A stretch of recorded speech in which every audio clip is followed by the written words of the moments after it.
Bueno, muy buen día, muy buen inicio de mes, 1 de abril. Este mes que empieza el día de hoy va a ser un mes lleno de nuevas oportunidades para que inicies aquello que no has iniciado o que continúes por el camino que ya empezaste. Lo importante es empezar, lo importante es que todavía nos queda tiempo para culminar este año, así que ánimo, vamos a empezar este nuevo mes lleno de toda esa buena energía y de toda esa planeación para que podamos llegar a alcanzar nuevas metas antes de que finalice este año, que como dije, tampoco es que se acabó ya, pero va pasando el tiempo.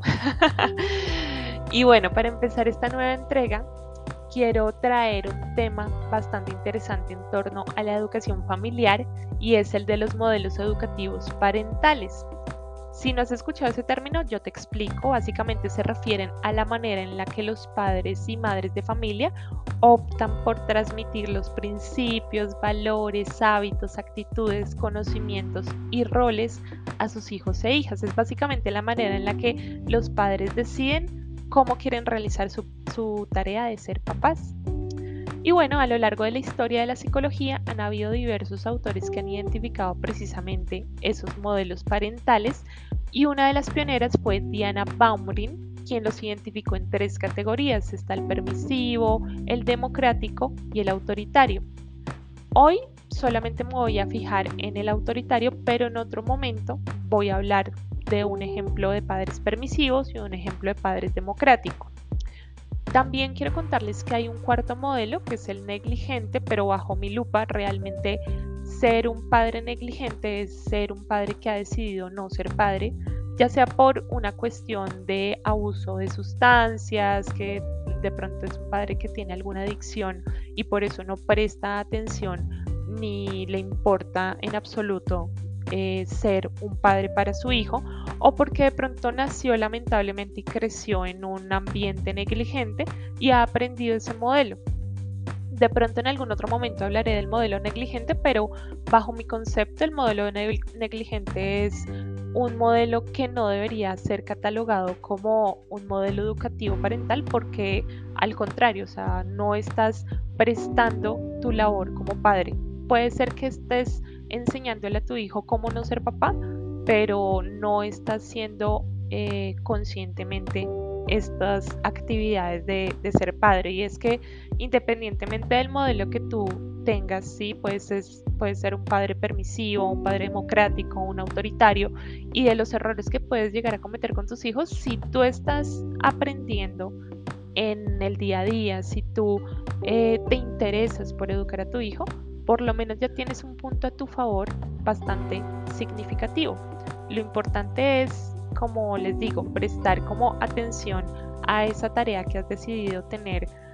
de ser no solamente el cuidador, sino también el que educa a otro ser humano. Y pues si te equivocas, cometes errores, pues lo importante es aprender de ellos e irnos a mayores aprendizajes y a mejorarnos como seres humanos. Y bueno, teniendo en cuenta esa introducción, hoy quiero exponer uno de los interrogantes que se ha generado sobre el final que tuvo la novela Betty la Fea, y es la pregunta de por qué Betty decidió quedarse con Don Armando. Para quien ha visto recientemente Betty la Fea o recuerda un poco esa novela de Fernando Gaitán estrenada el 25 de octubre de 1999 y culminada el 8 de mayo de 2001, que además, para que digamos que por qué no hablo tanto de la novela, porque en el 2010 entró en el Guinness Record como la telenovela más exitosa de la historia de la televisión, así que estoy segura que cualquier persona que me esté escuchando algo debe saber de la historia de Betty, algo debe saber de Don Armando. Y muy seguramente el tema de las relaciones tóxicas que se muestran en esa novela no les parecerá una sorpresa, pues si bien la historia de Betty se enfoca hacia una historia de autosuperación, es también una historia que nos muestra lo dañinas que pueden ser algunas relaciones que decidimos conservar en nuestra vida, junto con las autoafirmaciones destructivas que a veces nos hacemos a nosotros mismos. Esa novela tiene un efecto antes y después. Antes, la primera vez que te la viste, tal vez no fuiste consciente de todo lo que sucedía en Ecomoda, digamos que la historia te parecía graciosa como a mí, o sea, yo estoy poniendo también un ejemplo, pero lo he hablado con otras personas y sucede que la primera vez que nos lo vimos, sí, gente de mi generación, teníamos que 10, 11, 12 años y no entendíamos del todo como las dinámicas que se describían ahí. Más adelante, ya siendo adultos, ya teniendo la experiencia laboral que hemos tenido, ya estando, digamos que en comunión con los demás, nos damos cuenta que con moda tenía un problemita y que espero de verdad, amigo oyente, que no estés trabajando en una Ecomoda porque Ecomoda es la empresa más tóxica y dañina para el que sea, no solamente para Betty, sino para el que entre en un ambiente de tan maltrato, de chisme, de envidia, de no. Realmente el tema de las relaciones tóxicas está en toda la novela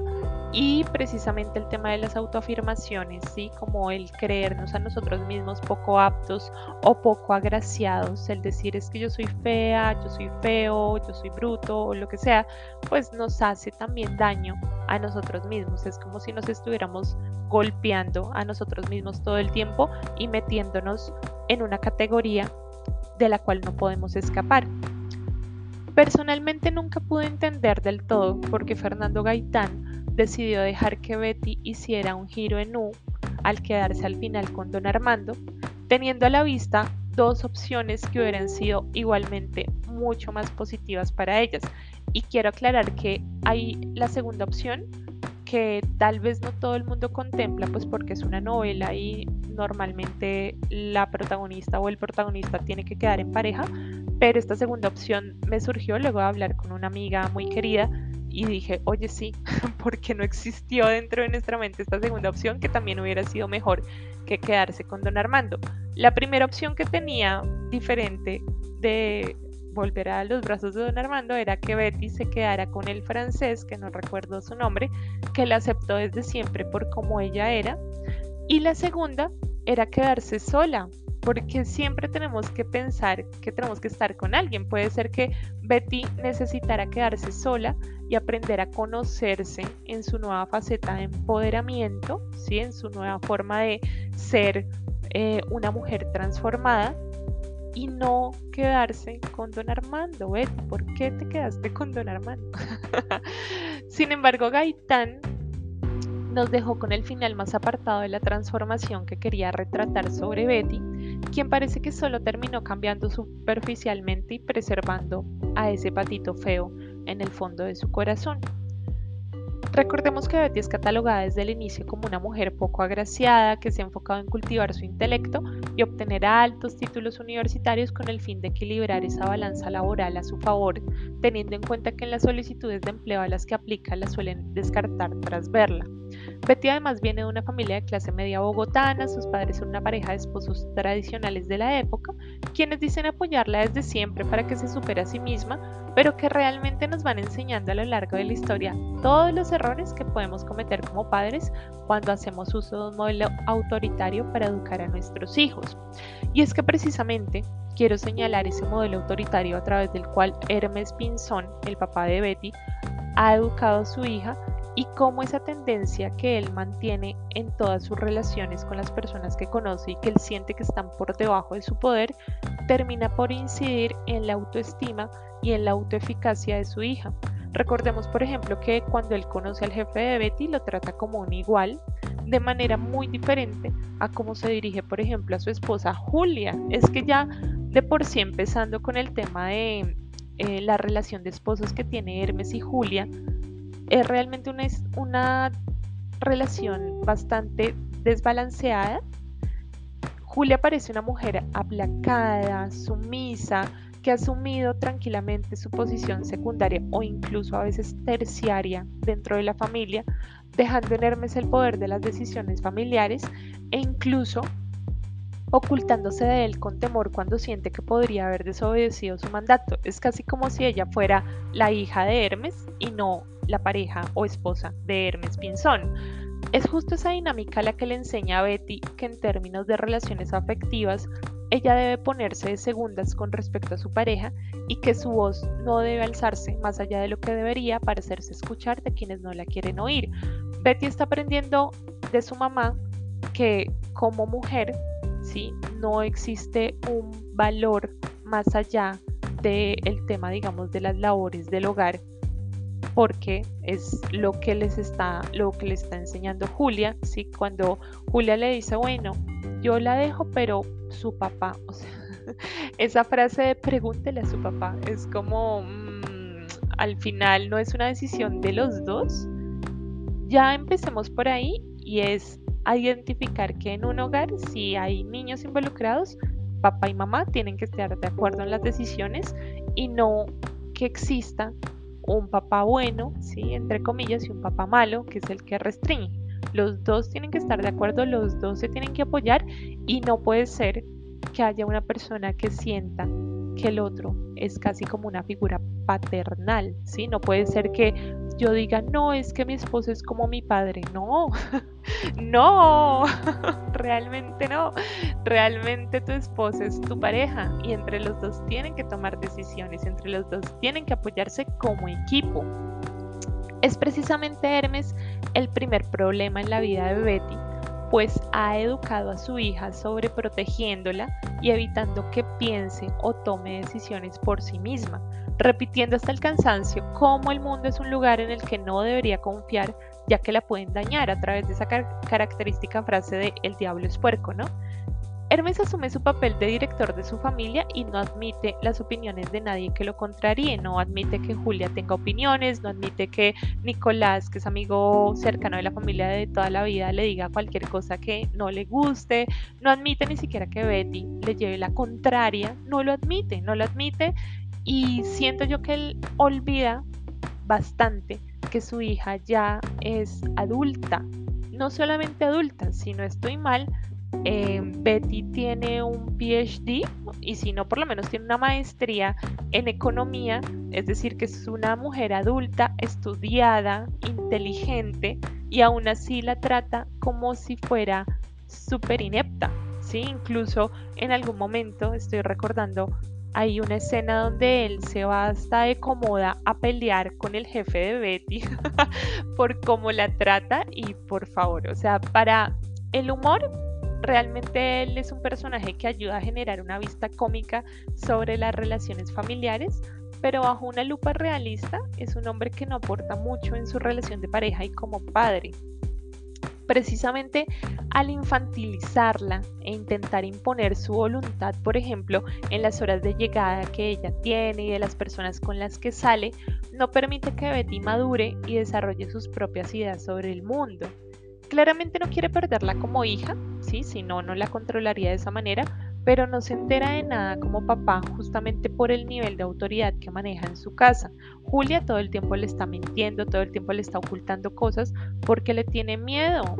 igual que Betty. O sea, todo el mundo le tiene miedo a Hermes y Hermes piensa que de esa manera lo respetan y no te están respetando, te están temiendo, que es diferente. A toda vista,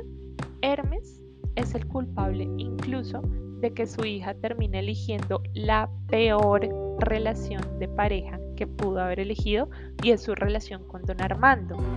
Si hiciéramos un símil, Armando Mendoza comparte muchas características con el padre de Betty. Es un hombre autoritario, es caprichoso, no tiene un manejo y control de su ira, es explosivo, es grosero, es machista. Y sin embargo es el encaprichamiento de Betty desde que lo conoce. Ciertamente Betty se siente familiarizada con el tipo de trato que su jefe le da, pues es el mismo tipo de trato que ha recibido de su padre en casa y con el que se ha desarrollado como persona. Entonces vamos viendo cómo el estilo autoritario de educación lo que hace es que nuestros hijos terminen temiéndonos, diciéndonos las cosas como son y además eligiendo modelos de relación que se asemejen a eso que nosotros le estamos enseñando. Entonces, si tú, por ejemplo, papá o mamá, eres una persona autoritaria en tu casa, que no permite que nadie le diga que no permite que nadie dé una opinión contraria a la que tú das, pues estás eligiendo personas que el día de mañana van a buscar a otra figura autoritaria en su vida. Si tú le estás enseñando a tus hijos que la única manera en la cual puedes ser padre es gritando, es imponiéndote, es siendo grosero, pues ese modelo es el que ellos van a aprender y van a replicar en sus hijos, o van a buscar una persona que sea igual para que utilice ese modelo y lo aplique con sus hijos. Entonces, el modelo autoritario hoy en día, afortunadamente, es un modelo que se utiliza cada vez menos, y sin embargo es un modelo que todavía sigue en vigor. Entonces, una de las primeras cosas que quería, digamos, que poner en evidencia es eso, de lo dañino que puede llegar a ser educar a un hijo en un modelo autoritario que no le permita crecer ni pensar por sí mismo. Ese tipo de trato, ese tipo de modelo autoritario es lo que hace que Betty dude todo el tiempo de sus capacidades y aptitudes, pues por mucho que ella sepa sobre economía y ética, termina accediendo a las solicitudes deshonestas de su jefe, cambiando las cifras del balance de la empresa, todo en busca de la aprobación de quien considera está por encima de ella y es quien debe tomar las decisiones. Entonces, precisamente al poner de segundas a tus hijos, ¿sí? Porque tú eres el primero y el más importante de la casa y el que toma todas las decisiones, pues les estás enseñando a ellos que ellos son seguidores y que el día de mañana, cuando quieran llegar a buscar el amor o el afecto o la aprobación de alguien más, tienen que someterse a esa otra persona, pese a que esa otra persona se equivoque y esté incitándolos a cosas que no deberían hacer. No es un modelo de enseñanza bueno si quisieras llegar a educar a tus hijos con herramientas de liderazgo, ¿sí? No vas a educar un líder siendo una persona autoritaria, porque vas a educar más bien a alguien que esté aplacado y que no se decante por llegar a pensar o alzar la voz en un momento en el que sea necesario hacerlo. Hasta el final, Betty mantiene una relación de pareja desequilibrada con don Armando, que parece volverse a equilibrar una vez ella descubre el horrible juego de manipulación afectiva que él estuvo haciendo con ella. Huye de él, gracias a Dios, huye, y junto a la aliada que es Catalina Ángel, que es como una hada madrina en Betty la Fea, puede finalmente llegar a reconocer su valor como persona y sus capacidades para el trabajo, para luego mejorar su aspecto físico. Siento yo que algo que se evidencia es que Betty no es que sea una mujer fea, es más bien una mujer con poca autoestima, que se valora muy poco, y precisamente se valora, es como un ciclo, ¿no? Entonces se valora muy poco, no se arregla, no se enfoca en mejorar su imagen, sino que sigue pensando que ella no lo merece. Ella no merece buena ropa, ella no merece peinarse, ella no merece maquillarse, mejorarse, ella no merece invertir dinero en ella, ¿sí? Porque cuando empieza a generar utilidades terramoda, pues es como un poquito ay, Dios mío, se me olvidó la palabra. Ay, no, bueno, es un poquito renuente, es un poquito renuente a invertir dinero en ella. Entonces, finalmente, el no reconocer su valor y sus capacidades la ha llevado a asumir, sí, que pese a que tiene una maestría y un PhD, yo estoy segura que tiene un postdoctorado, o un doctorado, no sé, pero pese a eso, lo único que puede llegar a lograr es ser la asistente de presidencia y ya está. No quiere nada más, no quiere responsabilidades, no quiere ser presidenta de nada, porque su papel siempre ha sido secundario. Entonces, ese modelo autoritario pues es un modelo que te puede enseñar precisamente que tú no vales lo suficiente como persona, y salir de esa falta de autoestima requiere tiempo y requiere una elaboración que de alguna manera como que Catalina Ángel lo intenta hacer mediante lo que le va diciendo y bueno, lo hace bastante rápido porque es un proceso demorado, pero bueno, hasta ahí la novela dio los pasos correctos para describir la travesía del héroe, o en este caso de la heroína, pero lamentablemente pese a todo pronóstico, Betty toma la decisión de volver con don Armando. Y aunque pareciera que ya su relación de pareja está mucho más equilibrada porque Armando se enloquece, ¿no? Sin Betty y de repente se da cuenta de su error y le pide disculpas y se rebaja y bueno, lo que termina dándonos a entender es que ha optado Betty por mantenerse en lo seguro y conocido en vez de aventurarse, alejándose de ese contexto social tan dañino. Finalmente, Betty la Fea nos deja una difícil lección y es que la educación familiar puede ser mucho más potente en tu vida, arraigarse más en ti y en el valor que te das a ti mismo de lo que parece a simple vista. Siendo este mundo tan aterrador como su papá le ha enseñado, es claro que Betty va a preferir volver a lo seguro, aunque esto la lleve a renunciar a seguir su camino de transformación personal, volviendo a aquello que le resulta más familiar. Entonces, básicamente el análisis de hoy era un llamado de atención para que identifiquemos qué tipo de modelos educativos parentales estamos teniendo con nuestros hijos y si ese modelo los está llevando a que en el futuro puedan ellos volverse seres mucho más fuertes de carácter, mucho más líderes, ¿sí? Que tengan esa capacidad de tomar decisiones, porque si todos nosotros como papás todos se lo damos y no los dejamos a ellos opinar, ¿sí? Para nada, nosotros tomamos la decisión de absolutamente todo lo que les concierne y no les permitimos a ellos expresarse, pues no esperemos que el día de mañana les resulte fácil ni familiar. Esto no quiere decir que yo considere que sea positivo, que por ejemplo tú como papá sabes que algo le puede generar un daño a tu hijo y tú digas, no, voy a dejarlo a él que tome la decisión. No, hay ciertas normas que tú como padre o como madre estás llamado a poner en tu casa, pero deben ser normas expresadas y explicadas a tus hijos. No puede ser que cuando tu hijo te diga, pero ¿por qué razón tengo que llegar a la casa a las 8 de la noche? Tú digas, porque es mi casa y punto, ¿no? O porque soy tu papá. Esa no puede ser explicación lógica ni racional, porque entonces le estamos dando a entender al niño que nada, que su voz, su relevancia en la casa no existe, porque nosotros somos quienes tomamos la decisión sin ninguna justificación, solo por el hecho de ser los adultos de la casa.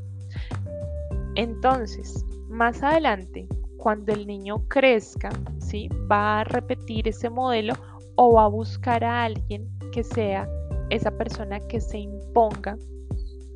y se parezca un poco como a ese modelo familiar del cual él o ella han salido. Entonces, pues básicamente esa era el análisis del día de hoy. Fue un análisis cortito para los que hemos pasado hasta ese momento, pero sí me gustaría escuchar tu opinión y saber qué crees que hubiera pasado si Betty la Fea hubiera crecido en un ambiente distinto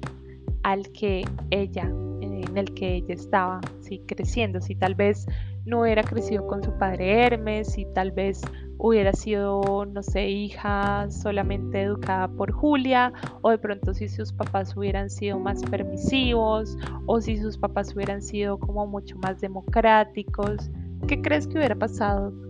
después con ella siendo ya una adulta?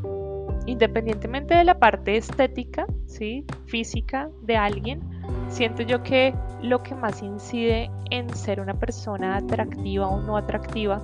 es precisamente esa seguridad, esa capacidad de sentir que eres capaz capaz de hacer, valga la redundancia, de hacer las cosas,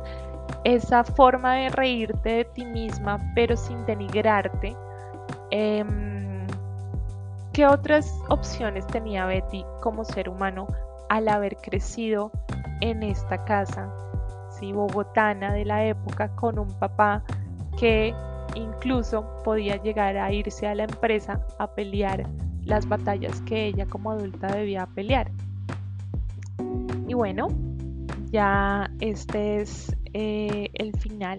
de esta nueva edición, de este nuevo episodio, y espero escuchar o leer tus opiniones. Que tengan todos un feliz día. Hasta luego.